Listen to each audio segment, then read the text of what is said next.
What I want. Nanonood ako kanina ng umagang kay ganda. Napansin ko, pag sinasabi nila yung oras, sinasabi mo nila yung Chinese version, tsaka yung ano. Ang oras natin ngayon para sa mga Pilipino Chinese ay Kikyam Chow Pa. 7 ng umaga. Hindi ko dasal lang nakakaintindi, no? Mga taga-dasal, sila na nakakaintindi ng Chinese version eh. Oh, pero anong oras na? 7:10, ano? Kikyam Chow Pa. Kaya, napansin ko, lahat ng oras ganun ang tunog, oh. Kikyam Chow Pa, 10 a.m. Kikyam Chow Pa, 8:45. Kaya pala yung mga Chinese magagaling sa math. Pag sumali sa quiz bee, isa lang ang tunog ng number. O, 8 times 475, Kikyam Chow Pa. 7 times 82, Kikyam Chow Pa. 13 plus 0. Ay, malas yun, malas.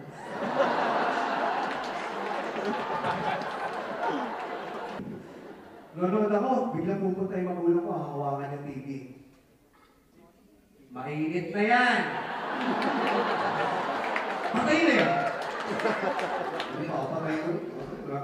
Well, ako patay. Pupunta ako sa computer. Buksan ko yung computer, manonood ako ng screensaver.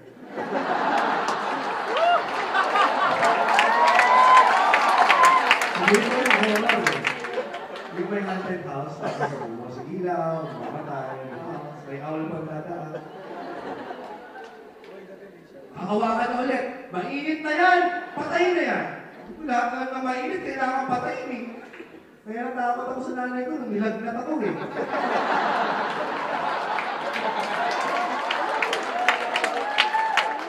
Mainit na.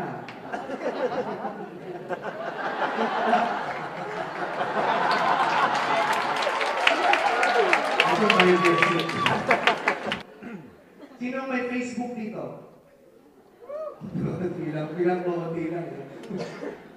Alam nyo ba, napansin ko dyan sa Facebook, pangwapo at magaganda lang yan eh. Kasi, lahat ng post mo may kumontra. Kasi lahat ng post mo sa Facebook, hindi ka magkakaroon ng like kung hindi ka maganda, hindi ka gwapo. Kung pangit ka, kailangan lahat ng post mo sa Facebook, achievement sa buhay. Kailangan, graduate ka ng law, nakapasa kang bar, may nag-propose sa'yo. May nag-propose sa akin, 2 likes. Yung isa doon, ikaw pa. Yung isa doon, hindi mo pa fiancé. Kaya, samantalang pag maganda ka, isang post mo lang na, good morning guys. 100 likes. Yung mga nasa-selfie na yan, galing lang lahat yan sa Facebook. Nag-migrate yan sa Instagram. Lahat yan yung mga nag-Facebook na nag-selfie. Lahat yan may album na Jasmine. Me, Myself, and I. Okay, album. Tapos, ang nakakabwisit sa selfie, lahat sila mayroon na discussion sila. Oo, meron ka rin.